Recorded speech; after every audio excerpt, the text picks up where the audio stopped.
হবে এই প্রত্যাশা। লেকচার কিন্তু শেষ না, এটা হচ্ছে যেবার রেকর্ড করছিলাম ওবারের লাস্ট লেকচার ছিল।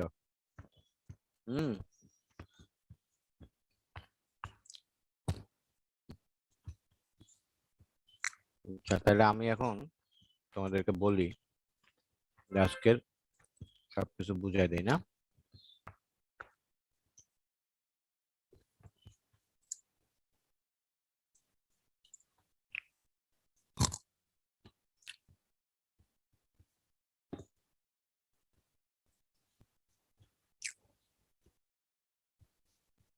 ওকে, আজকে আমাদের লেকচারের উদ্দেশ্যটা কি কেউ একজন বলো দেখি, পারো কি?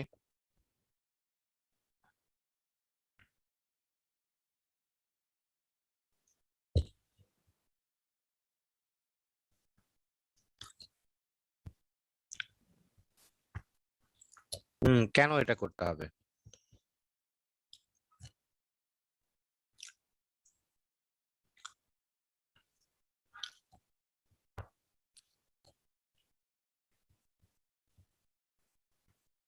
হয়নি, আর কেউ বলবা যে কেন লোড ক্যালকুলেশন করতে হবে?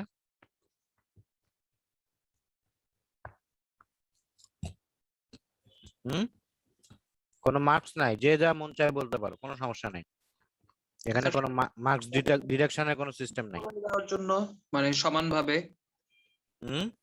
সব মানে সব জায়গায় সমানভাবে ডিস্ট্রিবিউট করে দেওয়ার জন্য না,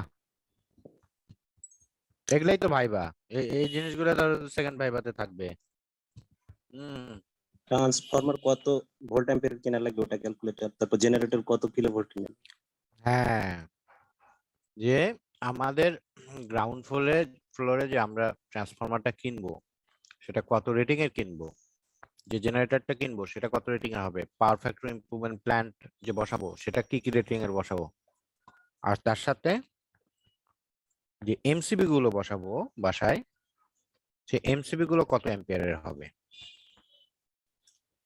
এগুলো ঠিক করতে হবে। তো MCCB moulded case circuit breaker যেটা মেইন ডিস্ট্রিবিউশন বোর্ডে বসানো থাকে গ্রাউন্ড ফ্লোরে, সেটা কত ক্যাপাসিটি?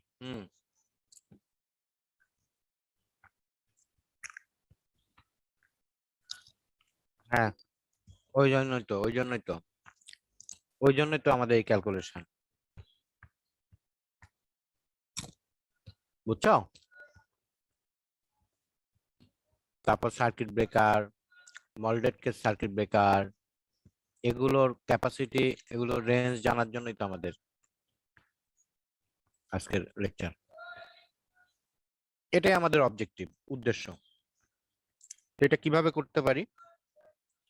প্রথমে আমরা একটা বাসাকে কয়েকটা ভাগে ভাগ করে নেব। যেমন এই বাসার কিছু কিছু জায়গা আছে যে জায়গাগুলোর বিল সবাই ইকুয়ালি দিবে। যেমন ধরো সিঁড়ির বিল কি আলাদা আলাদা করে কেউ দেয়? সিঁড়ির বিলটা যে যার মতো নিজেরা দেয়, তাই না? সিঁড়ি, তারপর আছে হচ্ছে ছাদ, এটা যে যার মতো আলাদা আলাদা করে দেয় না, কমনলি দেয়। কমনলি একটা মিটার থাকে, কমনলি একটা মিটারের বিলটা আসে, সেই বিলে দেয়। এই জন্য এগুলোকে বলা হয় common service area. Common service এরিয়াতে যেসব লোড গুলো ব্যবহার করা হয় সেটার বিল আলাদা আলাদা ভাবে কেউ কোনো ফ্ল্যাট মালিক বহন করে না। বুঝছো কথা? তারপর roof, garage, ground floor, lift, AC, lift, তারপর ওয়াটার পাম্প, এগুলো সবাই কমনলি বিয়ার করে। ওকে, তো আমরা কয়েকটা ভাগে ভাগ করবো। প্রথম হচ্ছে যে ইমার্জেন্সি লোডে কোনগুলো চলে, দ্বিতীয় হচ্ছে যে কমন সার্ভিস এরিয়া কোনগুলো, কতগুলো লোড চলে, আর 3 নাম্বার হলো প্রতিটা ফ্ল্যাটে কতগুলো লোড চলে।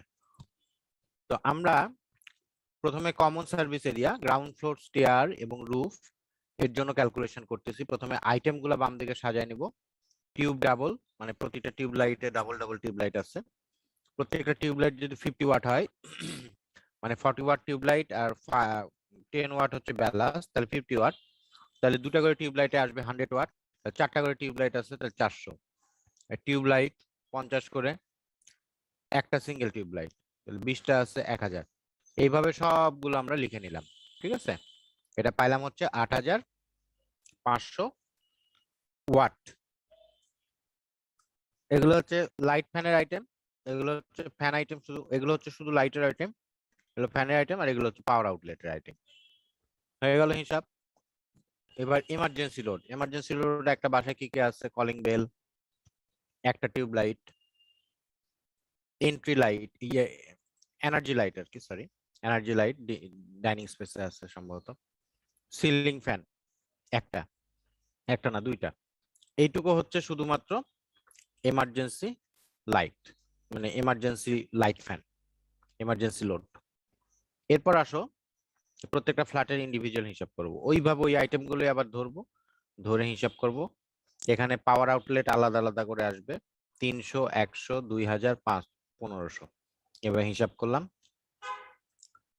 19600 একটা ফ্ল্যাটে।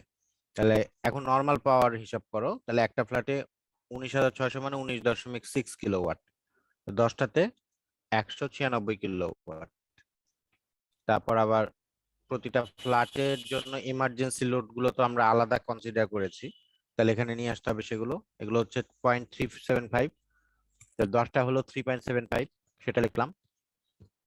গ্রাউন্ড ফ্লোর, স্টেয়ার এবং রুফ, লাইট ফ্যান 8.5 পাইছি, লিফট হচ্ছে 10 কিলোওয়াট, ওয়াটার পাম্প হচ্ছে 5 কিলোওয়াট, তাহলে টোটাল 223.25 কিলোওয়াট। এখন বিএনবিসির ন্যাশনাল বিল্ডিং কোড অনুসারে আমরা জানি যে এটা 70% লোড একসাথে অ্যাক্টিভ থাকে। তার মানে কি বোঝাচ্ছে? একটা বাসা বাড়ির সবগুলো লোড একসাথে অন হয় না, কিছু লোড একসাথে অন হয়, কিছু লোড অফ থাকে। তাহলে যে লোড গুলো, তাহলে 100 ধরতে হবে। যেমন তুমি যখন এটা বাসার ডিজাইন করতেছি, কিন্তু আমি যখন ফ্যাক্টরি বা ইন্ডাস্ট্রি ধরবো তখন 100 করবো, কারণ ফ্যাক্টরি বা ইন্ডাস্ট্রিতে সব মানুষ একসাথে ঢুকে, সব লোড একসাথে চালু হয়ে যায়, আবার সব যখন বের হয়ে যায় তখন সব একসাথে বন্ধ হয়ে যায়, তখন ধরতে হবে 100%। এগুলো শুধু রেসিডেন্সিয়াল বাসার ক্ষেত্রে, সব রুমে সব মানুষ যেহেতু একসাথে থাকে না, সেই জন্য 70% দিয়ে মাল্টিপ্লাই করছি। আর না হলে আমাদের 100% দিয়ে মাল্টিপ্লাই করাটা সেফ, নিরাপদ। করে এত কিলোওয়াট পাইলাম, সেটাকে কস থিটা দিয়ে ভাগ দিলে আমার 195.34 কিলোভোল্ট অ্যাম্পিয়ার পেয়ে গেলাম। তো এই রেঞ্জের তো আর ক্যাপাসিটি ইয়ে পাওয়া যাবে না ট্রান্সফরমার, তাহলে এর স্লাইটলি হায়ার রাউন্ড ফিগারে 200 কিলোভোল্ট অ্যাম্পিয়ারের ট্রান্সফরমার কিনে নিলাম। এবার পাওয়ার ফ্যাক্টর ইমপ্রুভমেন্ট প্ল্যান্ট, এই যে যেটা পেলাম এটা 60% হচ্ছে পাওয়ার ফ্যাক্টর ইমপ্রুভমেন্ট প্ল্যান্ট, তাহলে সেটার মান হচ্ছে হলো 120 কিলোভোল্ট অ্যাম্পিয়ার রিঅ্যাক্টিভ। ওকে, এবার আসো এমার্জেন্সি জেনারেটরে কি কি থাকবে প্রত্যেকটা ফ্ল্যাটের হিসাব করো। 0.375, 10টা ফ্ল্যাট হচ্ছে 3.75। গ্রাউন্ড ফ্লোর, স্টেয়ার, রুফ তো কমন, এটা তো জ্বালাতেই হবে, 8.5 জেনারেটর দিয়ে চলবে কারেন্ট চলে গেলে। লিফটেও তো জেনারেটর দিয়ে চালাতে হবে, না হলে তো মানুষ আটকায়, একদিন যদি কারেন্ট না থাকে মারা যাবে সাফোকেশনে, তাহলে 10 কিলোওয়াট। ওয়াটার পাম্প হচ্ছে 5 কিলোওয়াট, ওয়াটার পাম্প তো পানি ছাড়া তো মানুষ বাঁচবে না, তাহলে 27.25 কিলোওয়াট। এটাকে আবার cos থিটা দিয়ে ভাগ দিলে 35 কিলোভোল্ট অ্যাম্পিয়ার জেনারেটর হয়ে গেল। শেষ। এখন খুব প্রশ্ন হচ্ছে যে পাওয়ার ফ্যাক্টর ইমপ্রুভমেন্ট প্ল্যান্ট কেন লাগে? কারণ আমাদের বাসাবাড়ির বেশিরভাগ লোডই হচ্ছে ইন্ডাকটিভ লোড, এই ইন্ডাকটিভ লোড গুলোতে কারেন্ট ল্যাগ করে, আর আমরা চাই ভোল্টেজ এবং কারেন্ট সেম ফেজে থাকুক বা পাওয়ার ফ্যাক্টর অলমোস্ট 1 হোক। সেই জন্য আমরা ক্যাপাসিটর ব্যাংক দিয়ে অপোজিট ক্যারেক্টারিস্টিক শো করব। ইন্ডাক্টর ঠিক যতটুকু নেগেটিভ করে দিবে ততটুকু আমরা পজিটিভ অ্যাপ্লাই করে, ক্যাপাসিটর অ্যাপ্লাই করে আমরা কারেন্টকে আবার লিডিং এ নিয়ে আসবো। তার মানে ল্যাগিং প্লাস লিডিং, এই হয়ে মাঝামাঝিতে ভোল্টেজের আশপাশে ইয়েটা কারেন্টটা থেকে যাবে, ভোল্টেজের কাছ মানে খুব সামান্য ল্যাগিং এ থেকে যাবে, কিংবা ভোল্টেজের সাথে সেম ফেজে চলে আসবে। এই, কারো কোনো কোশ্চেন আছে?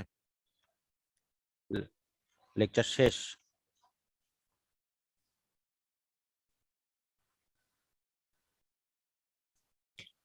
হ্যাঁ, সামনের ভাইবার জন্য তাহলে ভালো করে প্রিপারেশন নাও। সিলেবাসের মধ্যে ভাইবা হবে 1 থেকে 5 পর্যন্ত। আজকের লেকচারটা ভাইবা 1 এর বাইরে, ভাইবা 2 এর। আমি আসলে সময় নষ্ট না করে আমি লেকচার আগায় নিয়ে গেলাম, কারণ আমার সামনে বাসায় যেতে হবে। তো আমি লাস্টের 2-3 সপ্তাহ আগে যদি শেষ করে দিতে পারি তাহলে ভালো হয়। অ্যাটলিস্ট 2 সপ্তাহ আগে তো চেষ্টা করব। তো ঠিক আছে, ভালো থাকো, বেস্ট অফ লাক নেক্সট ভাইবার জন্য। ভাইভাতে ক্যামেরা কিন্তু অন করো, ক্যামেরা অন করে ভাইবা নিব, এই আর কি। ওকে, বেস্ট অফ লাক। হ্যাঁ, আসসালামু আলাইকুম। হ্যাঁ, ওরই তো করার কথা। হুম, আচ্ছা, আমি ফোন দিই। আর নাইলে আজকে সব প্রেজেন্ট দিয়ে দিবেনি, অসুবিধা কি? দাঁড়াও, শুনে নেই, কিছু একটা করবে নি, সমস্যা নেই তোমাদের।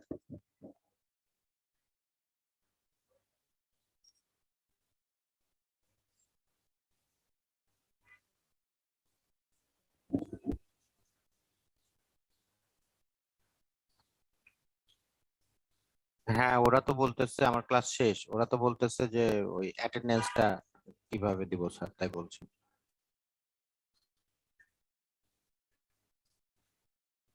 ও, দিয়ে দিছো না? আচ্ছা, ঠিক আছে। হ্যাঁ, আচ্ছা আচ্ছা আচ্ছা, ওকে, ঠিক আছে, থ্যাংক ইউ। হ্যাঁ, তোমাদের একটা ফর্মে কোশ্চিন দিয়ে দিচ্ছে, ওটার অ্যান্সার করো, ইয়েস ইয়েস লিখে দাও। তারপর আবার ও তো আবার ওই ফর্ম অফ করে দিবে, ফর্ম অফ করে দিলে আবার পারবা না। ইয়েস ইয়েস দিয়ে দাও। ঠিক আছে, ওকে, আসসালামু আলাইকুম। ওয়ালাইকুম আসসালাম।